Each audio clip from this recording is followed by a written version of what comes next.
What's up, everybody? Happy New Year. It is 2023. This is my second episode of the year. Hopefully you checked out the last one I just put out. We are going to go over some data today and help you make your New Year's resolution stick. Let's go. What is up, everybody?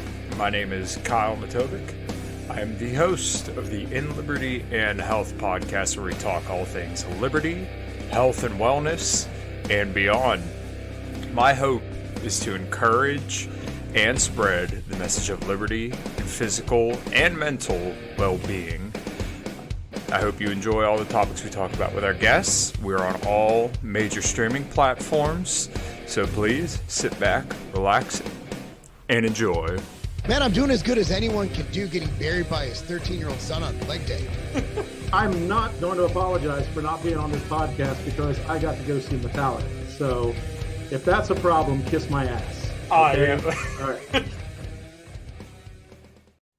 All right, everybody. This is In Liberty and Health. Welcome back. New year, new you, new me. Probably not. Welcome everybody back. Hopefully everybody is having a good New Year so far. I'm recording this on New Year's Day. Hopefully everybody's recovering well. If you decide to go out and drink, I just had a glass of scotch. My wife and I had watched a little bit of TV and then went to bed around like 8 to 8:30. I know we're kind of lame, but so for returning listeners, as you guys know, I'm going to do my shilling real quick. Make sure you get all your supplements from tigerfitness.com right there, and also get the world's best electrolytes from LMNT. All of those links will be below in the show notes and whatnot.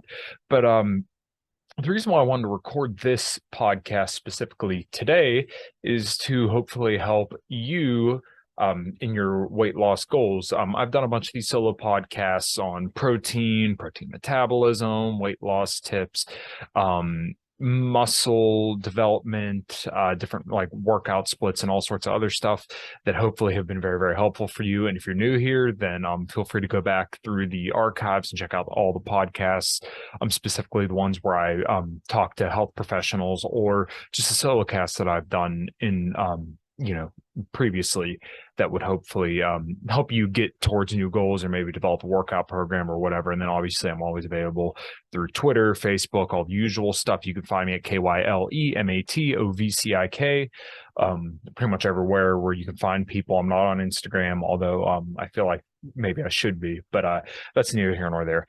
So anyways, new year, new you, and what you can do to perhaps develop a new you.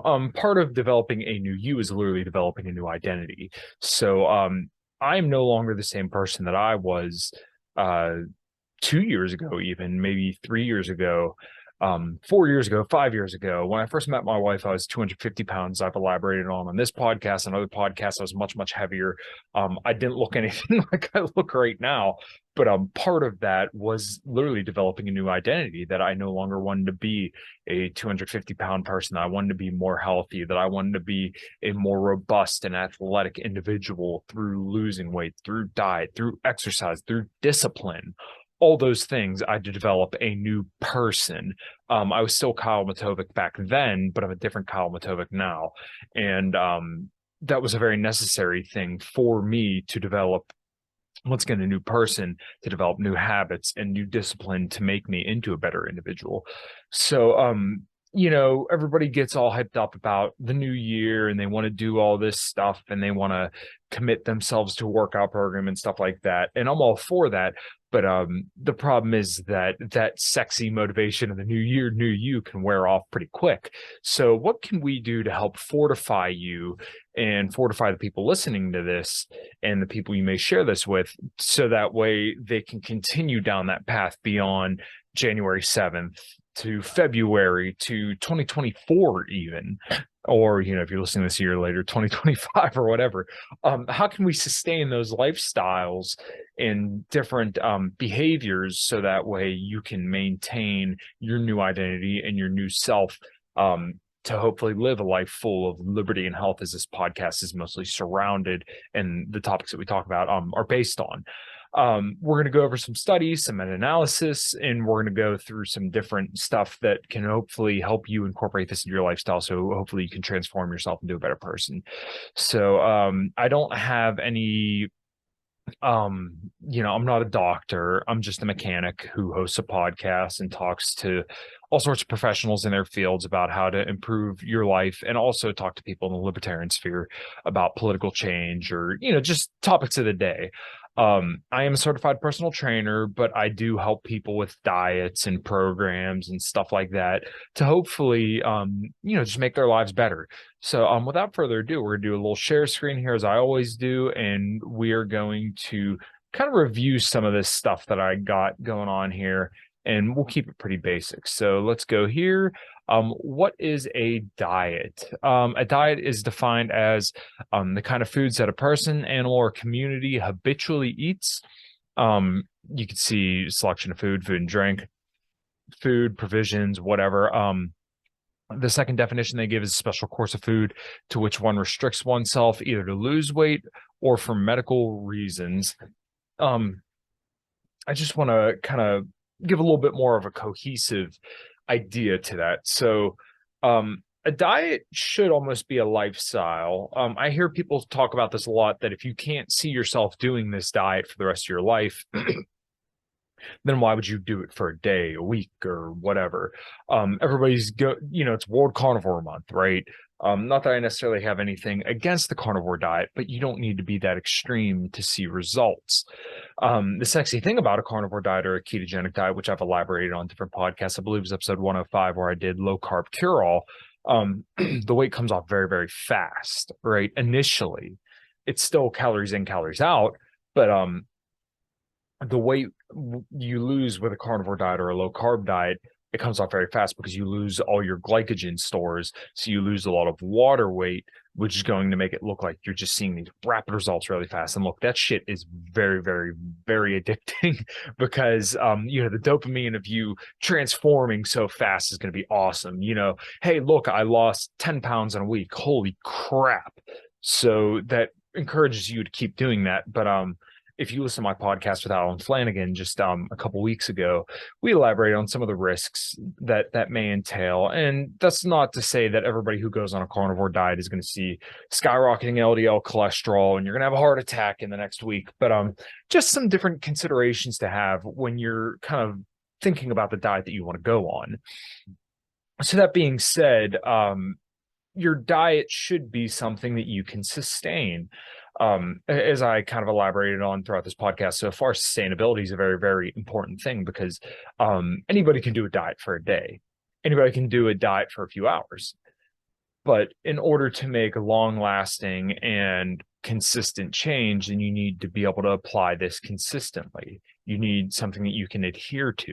And as we're going to see throughout this podcast, the really, really cool thing is that you can pick the diet that you like, whatever you want to do in the nutrition world, you can pretty much do and see results with. Now, does that mean that you could do a Twinkie diet and eat Corn Ranch Doritos and drink protein shakes to hit your macros? Technically, yes. But would I ever recommend that? No. You wouldn't feel very good, and you would probably be really hungry. And honestly, you would probably get sick of eating all that stuff. After like the first couple of days. Yeah, it's going to taste good, but Twinkies and Doritos and cake and ice cream, they're not very satiating foods. They're not very filling.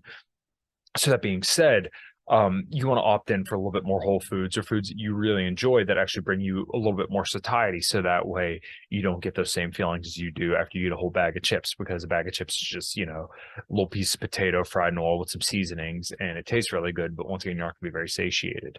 So kind of continuing on here, we'll go back to the share screen. So we went over what is a diet. So let's go to this first meta-analysis where we're going to talk about the comparison of diet macronutrient patterns of 14 popular named dietary programs. Basically where it's going to go over like what these diets were able to do for people over the course of time. So the correction, just people are going to freak out when they see this. And for people listening, not watch the video here on YouTube, which the majority of you, the correction really isn't like that major. They just say they made like small statistical errors, I think, when it came to the Mediterranean diet, but they were still like 95% accurate. So it's a relatively minor correction.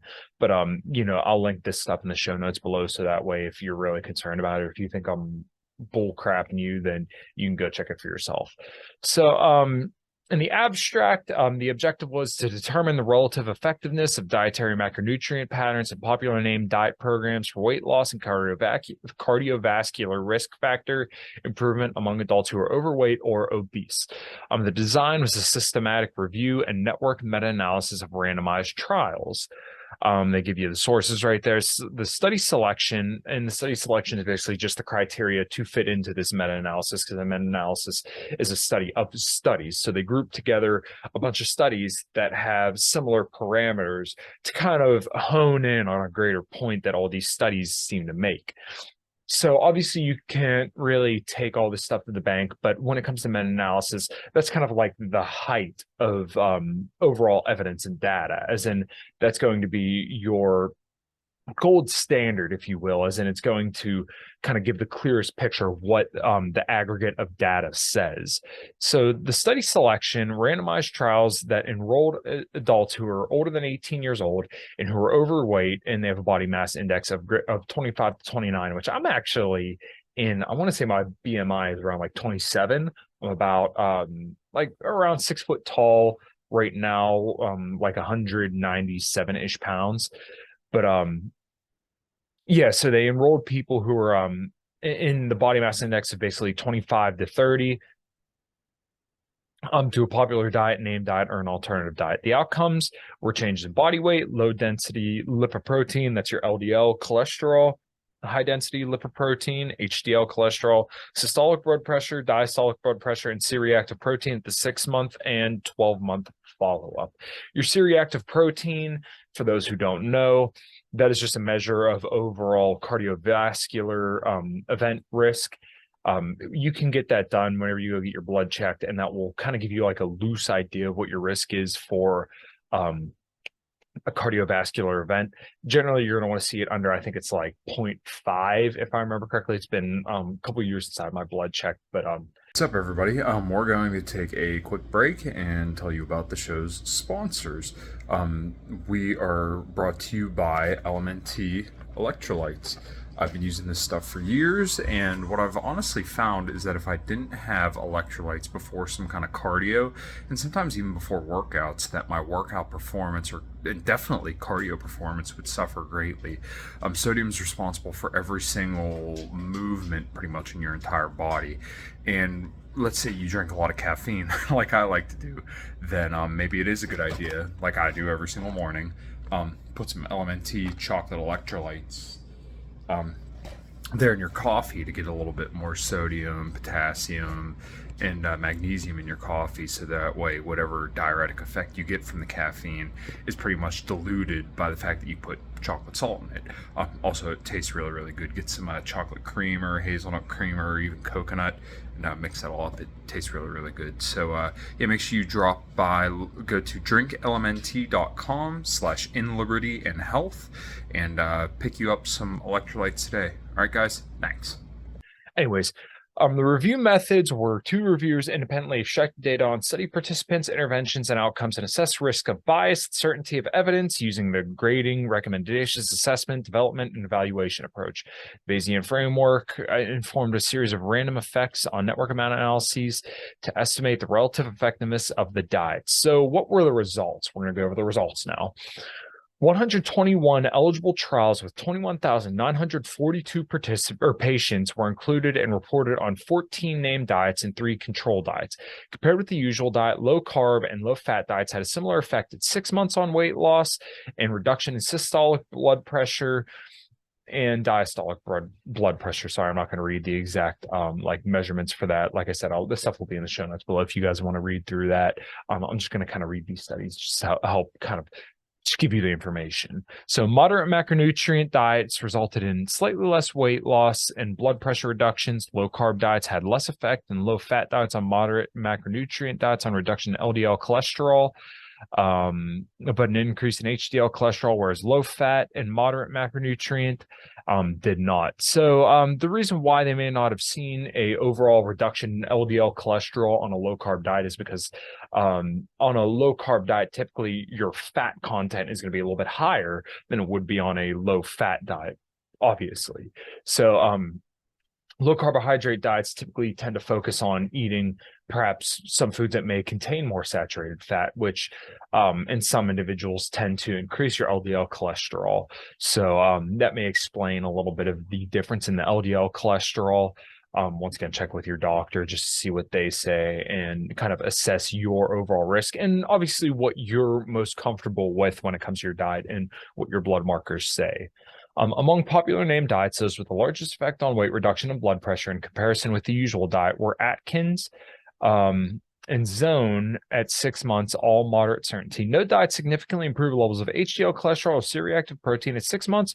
Overall weight loss diminished at 12 months among all macronutrient patterns and popular name diets, while the benefits for cardiovascular risk factors of all interventions except the Mediterranean diet essentially disappeared. So basically what that last couple sentences are saying, that all diets at 12 months basically had no difference. So as I was saying earlier, what's really nice about this is that means you get to choose which diet you want to do and which one you can be the most compliant with to achieve your overall health goals. The conclusions are moderate certainty evidence shows that most macronutrient diets over 6 months result in modest weight loss and substantial improvements in cardiovascular risk factors, particularly blood pressure. At 12 months, the effect on weight reduction and improvements in cardiovascular risk factors largely disappear. Once again, that's just basically what I just said. At 12 months, all diets are basically fare the same and they'll improve your blood markers and your overall health the same. So you're going to have to practice some form of restriction when it comes to dieting, weight, and attempting to improve your health if you are overweight. But you just get to choose which diet that you want to follow. So continuing on here, a comparison of weight loss among named diet programs in overweight and obese adults. Similar deal. Let me see. They had a 3-month follow-up or longer.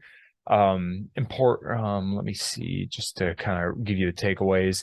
Data extraction and synthesis to reviews independently extracted data on populations, interventions, outcomes, risk of bias, quality of evidence. Bayesian framework was used to perform a series of random effects and network analysis and meta-regression to estimate the relative effectiveness of diet classes and programs, change of weight loss, body mass index from baseline are analyses adjusted for behavioral support and exercise. So here they just did 59 studies.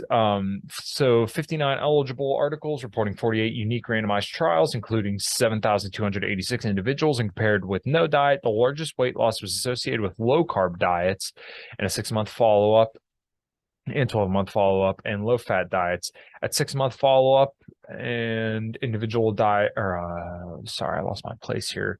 Among 59 eligible articles reporting 48 unique randomized trials, including 7,286 individuals, and compared with no diet, the largest weight loss was associated with low-carb diets at 6-month follow-up and at 12-month follow-up, low-fat diets.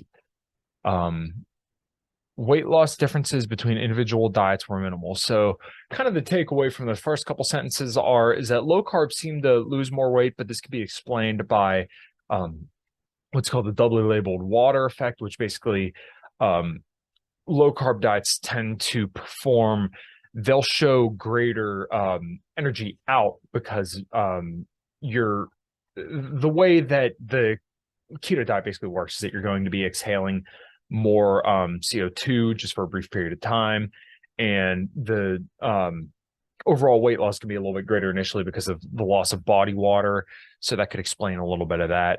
But weight loss differences between individual diets were minimal. For example, Atkins diet resulted in 1.71 kg greater weight loss than the Zone diet at 6-month follow-up, but between 6 and 12 months, the influence of behavioral support at 6-month follow-up and exercise respectively on weight loss differed. The conclusions were significant weight loss observed with any low carb or low fat diet. Weight loss differences between individual named diets were small. This supports the practice of recommending any diet that a patient will adhere to in order to lose weight. Stop the share real quick just to kind of talk about that a little bit more. As I've said all throughout this podcast, it's going to largely be what you can adhere to. So for me personally, my protein intake is around 185 grams of protein per day, because the best recommendation for building muscle and maintaining muscle when trying to lose weight is to be in that sweet spot range of like 0.8 grams or 0.8 grams of protein per pound of body weight, all the way up to like 1.2 grams of protein per pound of body weight. So earlier in the year, I was around, or earlier in 2022, it's 2023 now, Jesus. I was around like 185 pounds, and that's kind of like my lower end of body weight that I like to be at. And then obviously after my honeymoon, my wife and I had just enjoyed. I wasn't really concerned about weight. I gained a little bit of weight. So I am still at about that 0.8 grams per pound of body weight. So the ideal recommendation, once again, is just 1 gram per pound of body weight.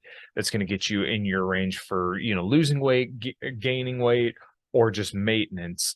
That range of 0.8 to 1.2 grams per pound of body weight of protein is going to be ideal. So, and then from there, you can design the diet how you like. If you like eating fattier foods, maybe you like cooking with oil, you like fattier meats, you like fattier fish, you like nuts, then maybe it's a better idea to go with a little bit more of a lower carbohydrate and a higher fat diet. For me, I like to get about 60% of my calories per day from fat, and then the rest comes from carbohydrate after, getting my 185 grams of protein per 185 grams of protein.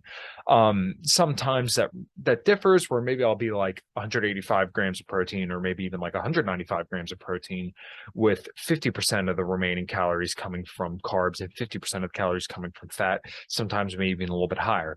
If you're a person who likes, lots of fruits and vegetables and sweets, then maybe you want to opt to lower your fats and bring up your carbohydrate content of your diet.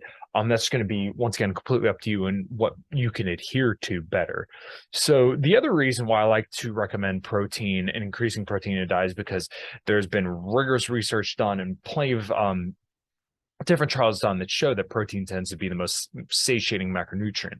Now, you don't just sit there and eat shrimp or protein powder by itself, but the macronutrients that tend to have more protein tend to be more satiating.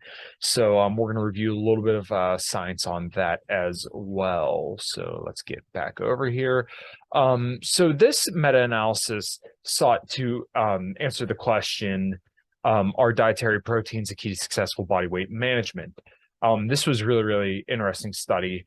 A systematic review and meta-analysis of studies assessing body weight and outcomes after interventions with increased dietary protein.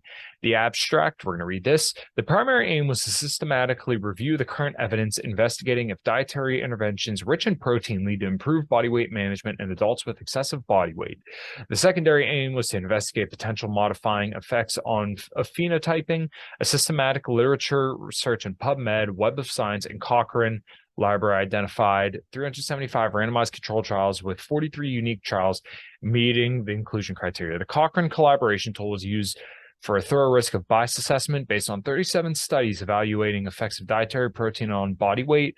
The participants with increased protein intake ranging from 18 to 59 energy percentage were found to reduce body weight by 1.6 kilograms, meaning 95, and there was a 95% confidence interval. Sorry, compared to controls, isocaloric interventions with energy reduction introduced in certain studies.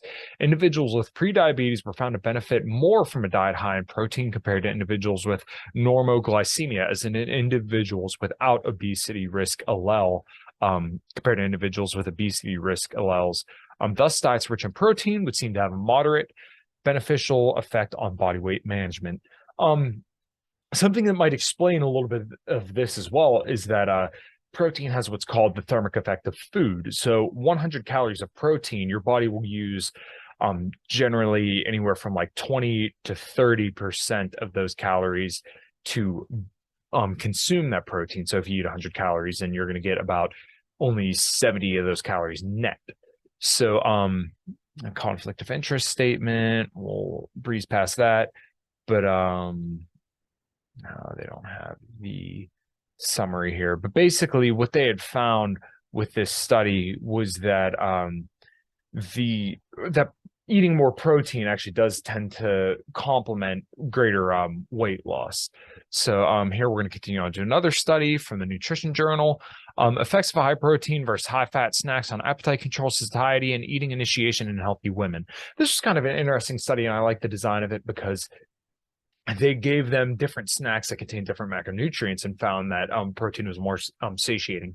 So continuing on here, background, the purpose of this study was to determine whether a high protein afternoon yogurt snack improves appetite control, satiety, and reduces subsequent food intake compared to other commonly consumed energy dense high fat snacks. So the findings were 20 healthy women aged 27, and they kind of were within 2 years of each other, completed the randomized crossover design study, which included 3 8-hour testing days comparing the following 160 calorie afternoon stacks: high protein yogurt and high fat crackers and high fat chocolate.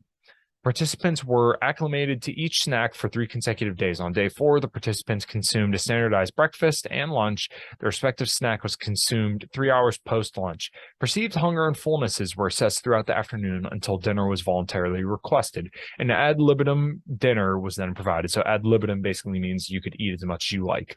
The consumption of the yogurt snack led to greater reductions in afternoon hunger versus the chocolate. No differences in afternoon fullness were detected. The yogurt snack also delayed eating initiation by approximately 30 minutes compared to the chocolate snack, and approximately 20 minutes versus crackers. The yogurt snack led to approximately 100 fewer calories consumed at dinner versus the crackers and chocolate. No other differences were detected. So these data suggest that when compared to high fat snacks, eating less energy dense, high protein snacks like yogurt improve appetite control, satiety, and reduces subsequent food intake in healthy women.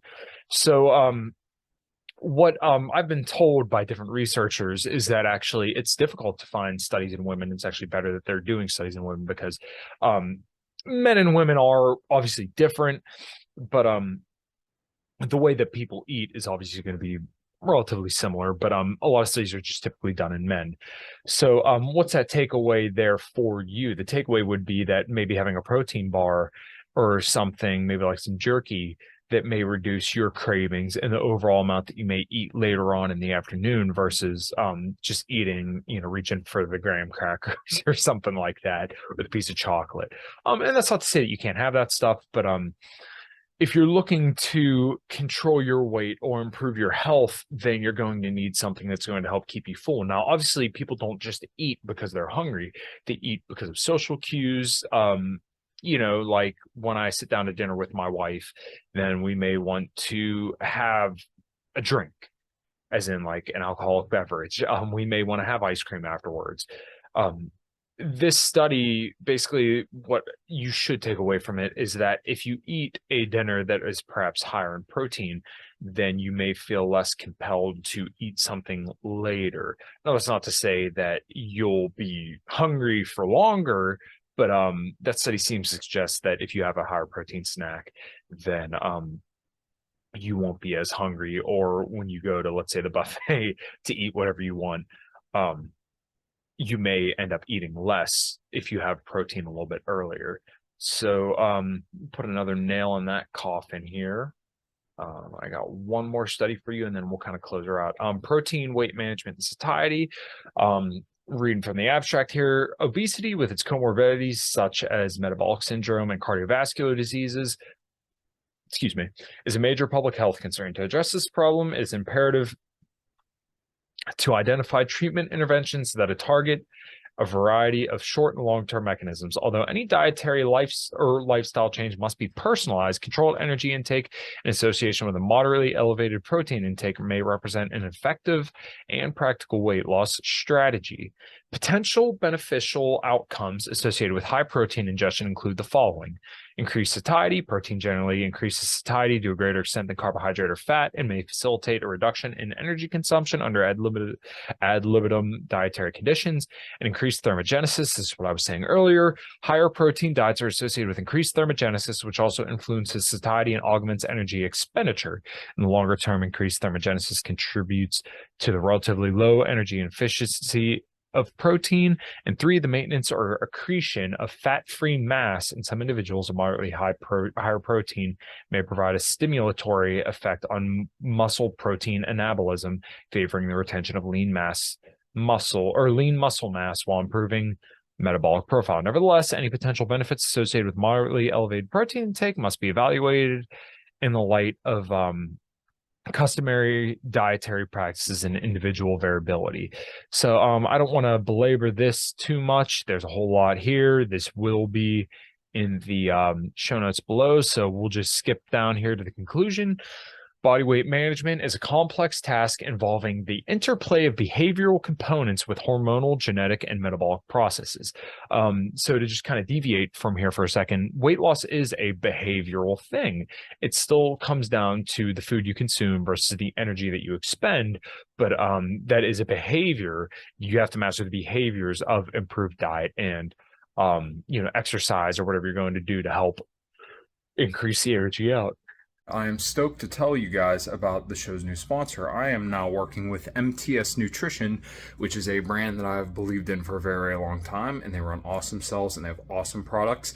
So I want to tell you about their amazing protein powder, which you're going to ask me how many pounds I have of the protein powder, and the answer is all of them. So here I got red velvet cake, 25 grams of protein, and they have the amino acids and everything on there, 59 servings. Peanut butter fluff, Fluffernutter, 26 grams of protein, and then also the chocolate chip cookie, which literally has real pieces of chocolate chip cookie in there. So 27 grams of protein, 180. As I've talked about on the show, getting your protein in is very, very important. So make sure you hit that link below and purchase your protein powder through MTS Nutrition. Boom! Oh, apologies. Protein has a potential to play a key role in several aspects of body weight regulation. The mechanisms by which increased dietary protein regulate body weight are multifactorial. However, taken together, evidence suggests that moderate increase in dietary protein is in association with physical activity, and an energy-controlled diet may improve the regulation of body weight by 1, favoring retention or accretion of fat-free mass at the expense of fat mass at a similar physical activity level, 2, reducing the energy efficiency with respect to body weight mass regained, and 3, increased satiety. The author's responsibilities were as follows: contribute to the conception, and that stuff's really relevant to what we're talking about here, but it's funny, people will bring up the funding of a study in this section from the National Dairy Council. So yeah, you could say there's a conflict of interest, but whatever. So I'll stop the share here and I'll give you a little bit more of my closing thoughts. So basically, what I want you to take away from this podcast, you listening, is that you should probably try to increase your protein intake and find a diet that works best for you. The other thing that I didn't really cover here is actually fiber is a very, very filling thing as well, because it takes up room in your stomach. So, and not only that, there's plenty of health benefits associated with fiber that I didn't cover here. And I think if you listen to the podcast I did with Alan Flanagan, we actually talk about fiber and the benefits from that. So go ahead, go back and listen to that. But if you're going to start this new year, new you, then let's figure out a diet that works best for you. Don't be afraid of cheat meals, because you're one meal off the plan, one meal back on. It's very easy to get discouraged and feel like you lost your way, but that doesn't mean that you're not worthy of striving and trying to perfect your health by whatever way you see fit. That's very, very important for you, and you're not a failure if you fail your diet either. So let's find a diet that works for you. Let's try to increase protein intake. Let's try to increase fiber intake. And honestly, just try to get into the gym a couple days a week. And if you ever feel down or if you're upset, feel free to reach out to me and I'll do whatever I can personally to help you achieve your weight loss and, overall body composition goals. I am a certified personal trainer. I've never personally trained anybody other than my wife and some friends, but I'd be glad to help you out, and hopefully all the information that I've put out has given you the tools you need to become a better person and to improve your overall health. So make sure you like, subscribe, and share. Make sure you check out the links below to get your supplements from MTS Nutrition, Tiger Fitness, and all the other places that's on tigerfitness.com. Make sure you get the world's best electrolytes from LMNT. Those links are below as well. If you're going low carb, then you should definitely consider getting some element electrolytes, because I know that that can make a big difference in your overall athletic performance and your overall mental well-being as well. So, this was hopefully a good resource for you. Hopefully you can share it around. Hopefully you find some useful applications for the information that I've given you.